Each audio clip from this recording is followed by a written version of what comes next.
You can run from them, you can try to hide, but if they find you, all you can do is hope they show you mercy. Next time you take a road trip and you're driving through another picturesque small town with its smiling faces and perfectly manicured cemeteries, don't forget that every town, no matter how normal it seems on the outside, harbors a dark secret. And the places on this list are no exception. I give you 5 more terrifying urban legends from across the United States. Number 1, the Nightmarchers of Hawaii.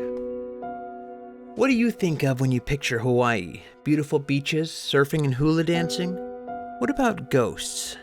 Specifically, this legend revolves around the deadly ghosts of ancient Hawaiian warriors, the Nightmarchers. On the nights honoring the Hawaiian gods Kain Ku Lono, or the Knights of the Kanaloa, they are said to come forth from their burial sites, or to rise up from the ocean, and to march in a large group to ancient Hawaiian battle sites or other sacred places. The legend says the Nightmarchers are normal-sized warriors, dressed for battle, carrying spears, clubs, and some are beating war drums and blowing tones from conch shells to announce the advancing of their march. According to the myth, they are suspended in the air. Their feet do not touch the water or ground as they traverse through the night, and they leave no evidence of their visitations.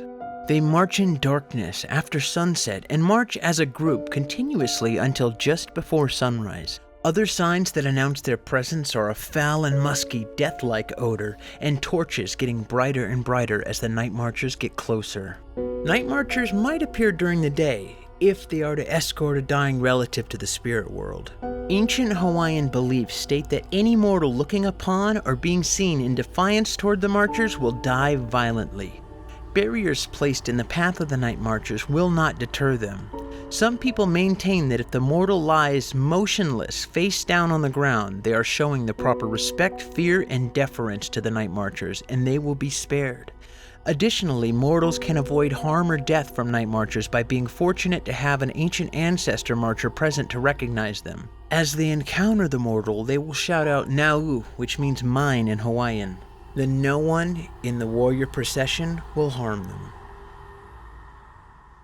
Number 2, the Waterbabies of Massacre Rocks, Pocatello, Idaho. In Pocatello, Idaho, there's a state park known as Massacre Rock State Park, rumored to have been named after fears of ambushes and altercations between white settlers and the Native Americans in the narrow passages through its boulders. If the name alone doesn't scare you enough, there's a horrifying urban legend to go along with it. An urban legend about the spirit of dead babies who were drowned in its waters. As stated previously, Massacre Rock State Park was named long ago based on the experience of white settlers. In fact, the park is known for being a major part of the Oregon Trail. Interstate 84 is the same route that settlers on the Oregon Trail traveled on. The urban legend dates back to this time too. Some sources believe that it was the Native American tribe, while others believe that it was a group of white settlers in the 1800s. Regardless, the story is the same. The people inhabiting the area went through a harsh famine, and there wasn't enough food. To save themselves and to save their children from starvation and hunger, mothers would go down to Snake River and drown their babies as they were born. From there, the babies morphed into different creatures. They grew gills and fins to survive. This may sound pretty outlandish, but people swear this legend is true and hold evidence to back up their claims. There have been people who state they've seen baby-like creatures playing and swimming in the waters. Moreover, other people have heard the sounds of babies crying. While this may not seem too scary, these water babies aren't all that innocent. They're known to try to lure humans to their death as vengeance against what happened to them. A life for a life, maybe. The intentions of vengeful spirits are often hazy. Now, if you were thinking the story was going to go a little bit differently, you might not have been so wrong. In fact, there's lots of places where water babies are an urban legend. The Ute natives, for example, told stories about sinister dwarfs in Utah Lake who would cry like babies and lead concerned passerbys to their watery graves. In Pyramid Lake, white settlers claimed that Native American tribes would drown the weak and unhealthy babies, and the spirits of those babies would haunt the lake and drag unsuspecting people to their deaths. So, surprisingly enough, tales of evil water babies aren't that uncommon, as creepy as that may be. So maybe you'll reconsider going in the water on your next vacation. Number 3. The Ghost Elephant of Forest Park, Illinois. Most of the urban legends thus far have held some tragedy, but none have held tragedy as large or as unique as the story of the ghost elephants. Looking at Forest Park objectively, it's not difficult to discern why this suburb in Chicago is rumored to be haunted. There are many cemeteries spread throughout it, earning the nickname the Village of Cemeteries. Still, there's no cemetery here as infamous as the Woodlawn Cemetery. Specifically, we're going to focus on a certain part of the cemetery called Showman's Rest, which forever memorializes an awful accident that left humans and animals alike dead. It happened on June 22nd, 1918. A train from the Hagenbeck-Wallace Circus was traveling to Indiana for a performance. Mechanical issues caused them to stop and check the problem, but they were hit by another train that ignored the warning lights. It's said that the conductor of the train was sleeping on the job, though he was later acquitted of the charges against him. Many performers died as a result of this collision alone, but then a fire broke out as a result of the crash and more lives were lost. It's estimated that around 85 circus performers were killed. It was the second worst accident in circus history. So where does the Woodlawn Cemetery come into this? The circus had recently bought a burial site for deceased circus performers there. They were put into a mass grave. Many were left unidentified completely. Their bodies had been charred, so it was difficult to get a death count, let alone identify individuals. The circuses at the time also didn't keep a great record of their performers, and those who were identified were mainly identified by their stage names. There are two stories regarding the animals of the circus. Some sources believe that many of the animals perished and were left unburied, while others claim that the animals had been safe further down the train line. Whichever you believe, the accounts of visitors to the cemetery support the paranormal. An additional part of the legend in fact states that some of the elephants were used to extinguish the fires, dying as heroes.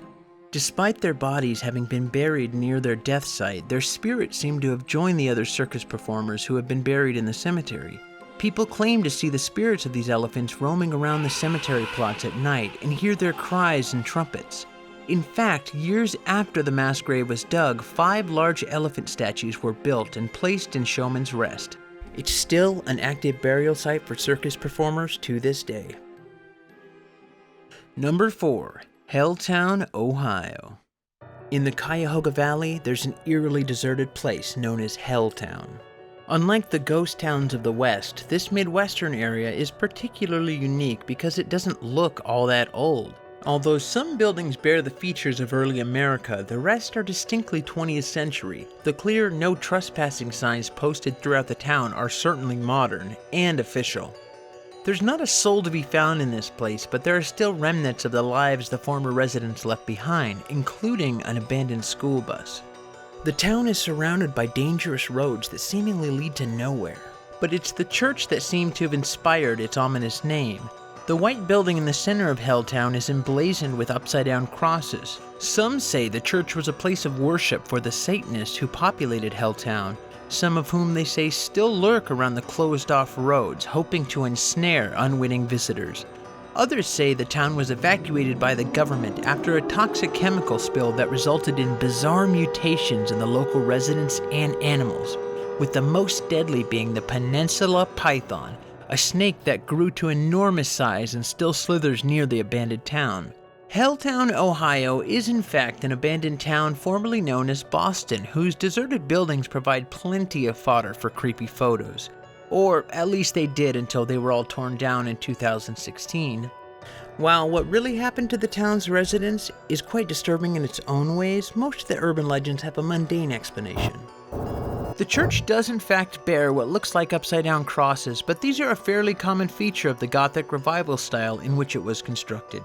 With national concerns about deforestation in full swing, in 1974 President Gerald Ford approved legislation that allowed the National Park Service the power to expropriate land, theoretically to preserve forests. The area that is now dubbed Helltown was earmarked for the new Cuyahoga Valley National Park, and the people living there had no choice but to sell their properties to the government. One disgruntled mover scrawled his own gloomy epitaph on the wall. Now we know how the Indians felt. Number 5. The Valiska Axe Murder House in Villisca, Iowa. Now, there aren't as many stories to choose from in Iowa. What are you hiding? Anyways, this story is more of a cold case than an urban legend, but it definitely has some of the attributes of one. But it's massive, and there's so much to unpack here, there's no way we could do it all, so we'll just do a quick overview. And just a little content warning here, this crime is about as gruesome as they come. You've been warned. Shortly after midnight on June 10th of 1912, 110 years and 5 days from the time of this recording, a stranger hefting an axe lifted the latch on the back door of a 2-story timber house in the little Iowa town of Villisca. The door wasn't locked. Crime was not the sort of thing you worried about in a modestly prosperous Midwestern settlement of no more than 2,000 people, all known to one another by sight, and the visitor was able to slip inside silently and close the door behind him.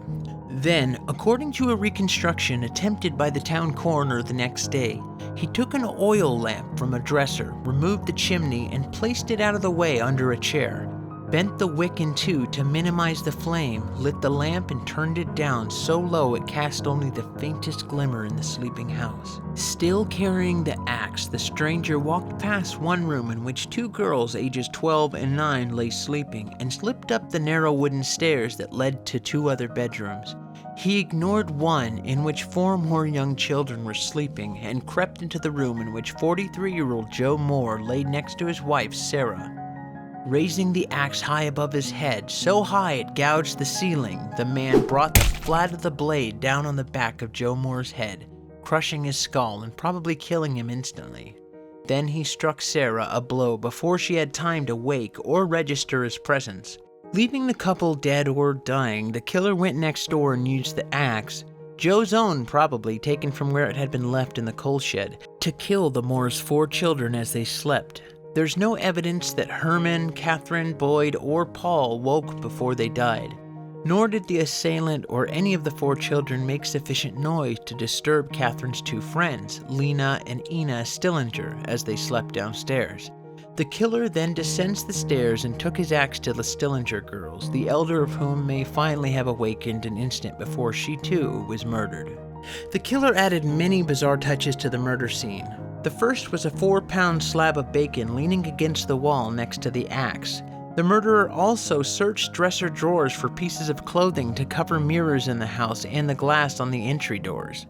On the kitchen table, there was a plate of uneaten food and a bowl of bloody water. There are many theories as to who the killer was, but the main 2 are this. At 5:19 the morning following the murders, the Reverend Lynn George Jacqueline Kelly left Villisca on board the westbound No. 5 train and allegedly told fellow travelers there were 8 dead souls back in Valiska, Iowa, butchered in their beds while they slept, he said, even though the bodies had not yet been discovered. The other involves a train-hopping serial killer who selected families who lived near railroad tracks and seemingly struck an ambush at about midnight while the victims were asleep.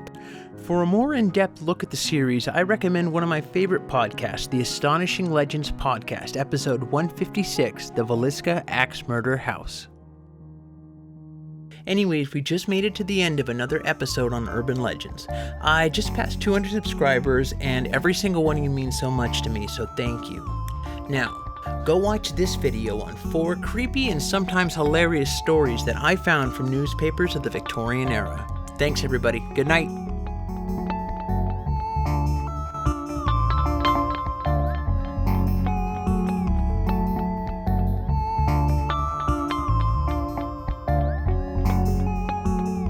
I love you, Daddy. You're so cute and silly.